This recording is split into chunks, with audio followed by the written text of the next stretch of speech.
Ever since I came to Frankfurt more than 10 years ago, I've been always asked about Arabic literature and Arab voices from the Arab world.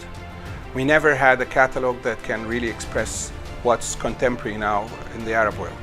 Now with Arab Voices, I think we have a very good chance for all publishers from around the world to get to know more about the contemporary Arabic literature. We are not publishers, we are not authors pushing our own books in any way. We've tried to look at a wide range being published around the region and bringing it to you. There are a lot of stereotyping about Egypt and the Arab world, and I think the best way to break the stereotyping is through reading contemporary literature of the country. So we took this into account when we were selecting the best of the Arab contemporary literature right now. For the first time, as far as I know, in the history of translation from Arabic into English, we, the Arabs, Egyptians, become the subject and the object of the discussion.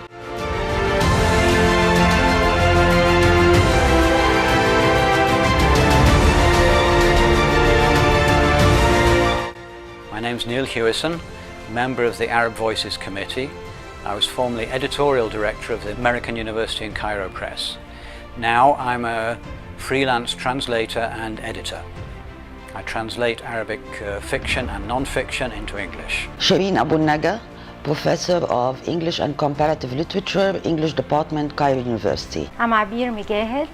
I'm the head of the library at the Goethe Institute, Cairo. I studied German language and literature at the Cairo University, and I made a diploma in cultural development also at the Cairo University a couple of years ago. Sharif Bakr, a publisher from Egypt, from Al Arabi Publishing and Distributing.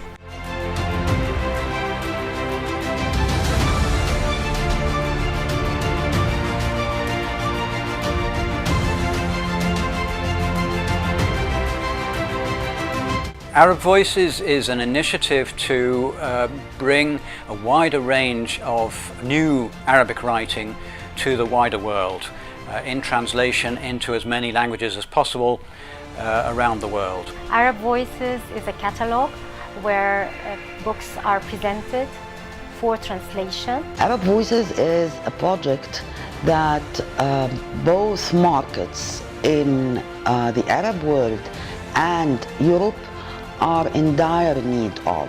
Works on translating vice versa, that is, promoting certain literary works written in Arabic in order to be translated into English or any other language. Arabic literature has been always difficult to decipher, and I think this catalog can help all publishers to get to know what's contemporary and new in all the Arab voices now. This project is working on a catalog in English that promotes all those books that the committee has agreed on.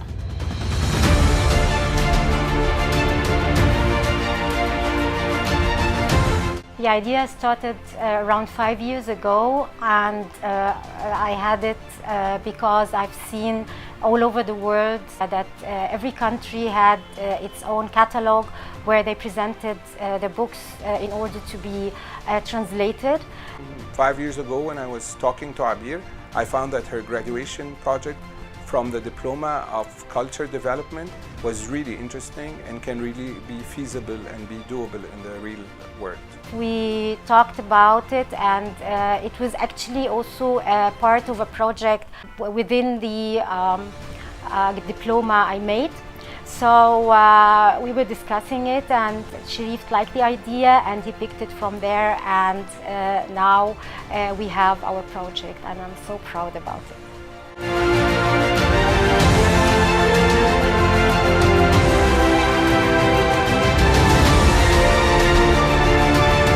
This project is different because, first of all, there is a committee, there are criteria, there are standards, and there is a certain process of selection.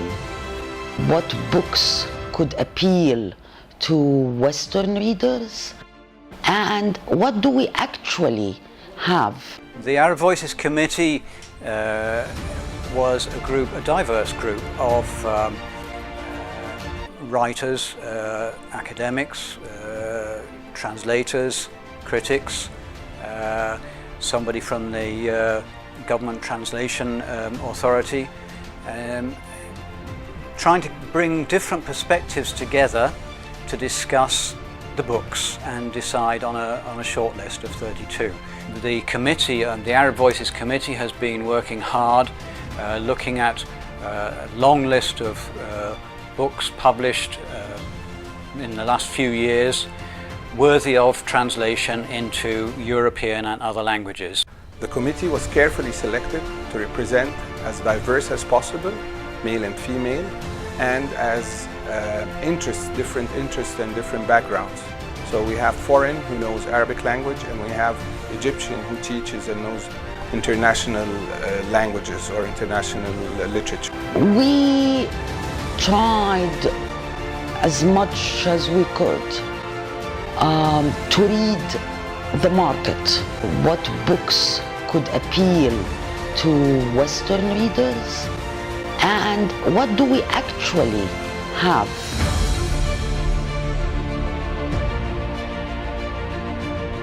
We were careful to choose books where the novelty of the subject matter and the style cannot be missed. We looked at books that have been published in the last 3 years. We tried as much as we could, which was very difficult actually, to avoid canonical names. Because canonical names do not need that, but at the same time, we could not avoid that 100%. We wanted to create space for other, younger, different voices, hence Arab voices. So we met several times on Zoom because of the COVID-19, and we started discussing book by book. Why did I select this title? Okay, first of all, because it's the best thing I've read in the last 6 months. Through several Zoom meetings, we selected titles that we all love and titles that we all like, and we discussed a lot about each and every title carefully to find the best that suits the international market. Like if you would walk into a Belgian bookstore, what would possibly be on sale, be available there, and people would grab it, and this could be something like that because people like these themes. All of us had ideas about certain books. We liked certain books, and the discussion was really very pleasant. I enjoyed it. When there was a book where we were not so sure about, so we went back and we read bits of the book. By the way, a book about cats or has cats, which reminds me there was one about cats. This will be very interesting to translate. Sometimes the discussion was heated, and that was really very interesting. I know it's a bit of a paradox to say heated and interesting, but this is a fact. Because every member was defending his and her choice of this book. I cried when she got to the scene of the tomb. I really shed tears while I read this book. So, oh my God. And I'm a foreigner. Come on. That's good, fellas. Okay. Do you agree to the title? The catalog as well, Marcia shed tears. Good tagline for the cover, yes. We talked about lots of books. We talked about the characters in the books, the plot, the structure, and the position of this book in the market. I think historical is like the other one about Andalusia. I think anything historical is kind of, from this part of the world, is a bit unexpected, a bit unusual. You don't get that many historical novels, so I think it's nice to have a couple in there. And this is a very interesting period. We've looked at diversity, modern themes, books focusing on the Arab Spring and recent political events, social issues, minority issues, gender issues, and tried to bring together a selection of 32 books which cover as wide a range of these matters as possible in good writing by young and upcoming writers, which we hope will be of interest to publishers throughout Europe through the auspices of the Frankfurt Book Fair. Also, this kind of narrative literary nonfiction about discovering the life of a woman who is like a lost writer is tremendously compelling, I think, for women readers around the world. Also, it opens up so much of mid-20th century history. It touches on Germany. I think German readers will be very interested. It has a lot of links between Egypt and the rest of the world. The choice of the books comes from inside, not from the outside. Based on what Shireen said before, and I agree with her, about introducing new genres.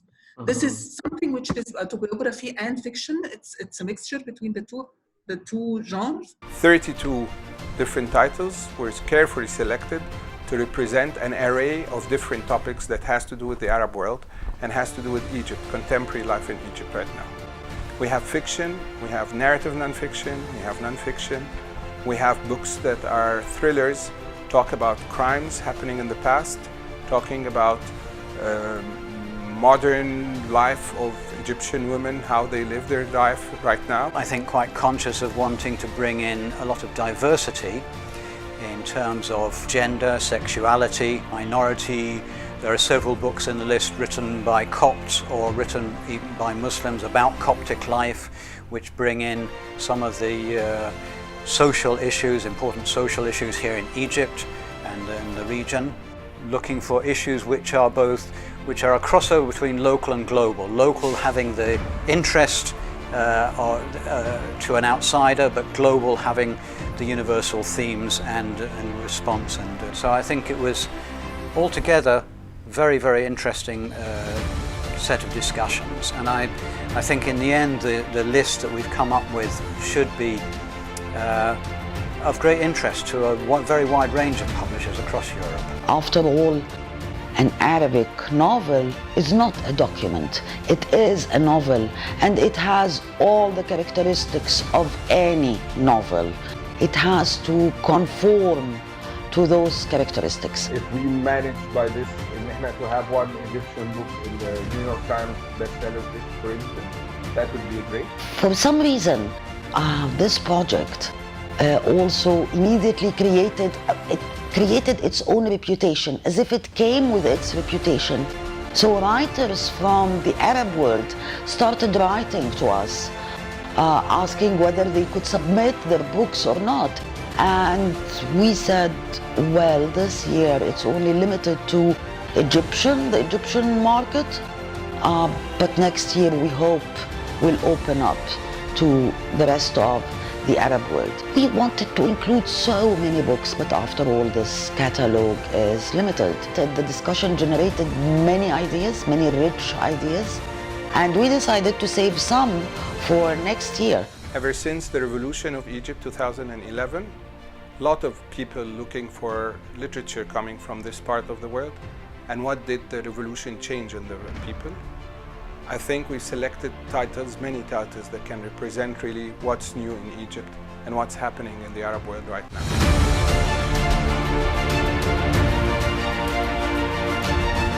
Translating Arab Voices is an attempt to redress the gap between self and others. Arab Voices is a chance for international publishers to get to know the Arabic contemporary literature scene. Arab Voices is about diversity, not stereotypes.